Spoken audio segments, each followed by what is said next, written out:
so many people told to leave the Tampa Bay area and that vast midsection of Florida, which is going to be hit by this hurricane, the second in as many weeks. Now, these are hardy people, the Floridians. They've been through many of these kind of storms and hurricanes before, but the mayor of Tampa is trying to hammer home to people that this is something that they have not seen in around a century. The last time that Tampa was hit directly by a hurricane like this was over a century ago, and she took to CNN to say, I can say without any dramatization whatsoever, if you choose to stay in one of those evacuation areas, you're going to die. That was a very stark warning from the mayor, and a lot of people are heeding that advice and trying to get out. But there are, a lot of people trying to use the interstates, which have led to traffic jams, and of course, people trying to flee need to get petrol inside their vehicles, and there's been long lines at a lot of petrol stations across Florida. The figure is 17% of petrol stations that are without fuel as of Monday evening. But if you look at somewhere like Fort Myers, just about 100 or so miles south of Tampa, where that hurricane is about to hit the eye of the hurricane, went up to 70%. So there are a lot of fuel trucks that the Florida state government is trying to get into the area to enable people to flee. But of course, people need their fuel as well for their generators if they're going to stay in the area, as they need to get electricity back on after these infrastructure hits are about to happen. So a very dire situation. The storm is definitely one of the strongest that we've seen in some time, and it is likely to hit Florida in the Wednesday evening or early Thursday morning as a Category 3 or Category 4 storm with some very heavy winds of well over 120 miles an hour. But it's the storm surge that people are looking out for.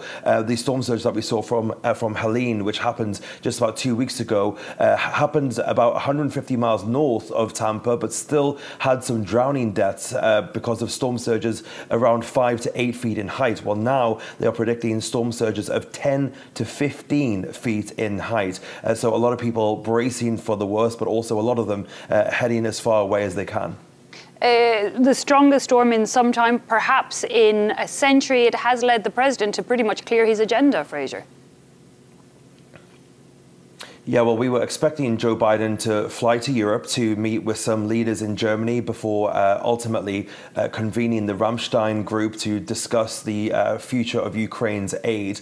He was then scheduled to go to Angola for his first trip to Africa, something that he'd promised when he ran to go into the White House. And that has now all been scuppered. I was at the White House this morning when that order was made, and there was a big flurry of activity, and a lot of things are being done now as Joe Biden completely clears his agenda to watch and to see what happens in the wake of this storm. Of course, 2 weeks ago, Hurricane Helene destroyed a lot of properties there. There is a lot of debris on the ground in Florida, and these heavy winds of well over 100 miles an hour could effectively turn all of that debris into projectiles. So this could be even worse than the first time round. And Joe Biden is likely watching this very, very closely and will no doubt head to the area once it has been hit. But of course, he will wait a while until it's safe to do so that his presence doesn't hamper rescue efforts. There is a massive federal response being sent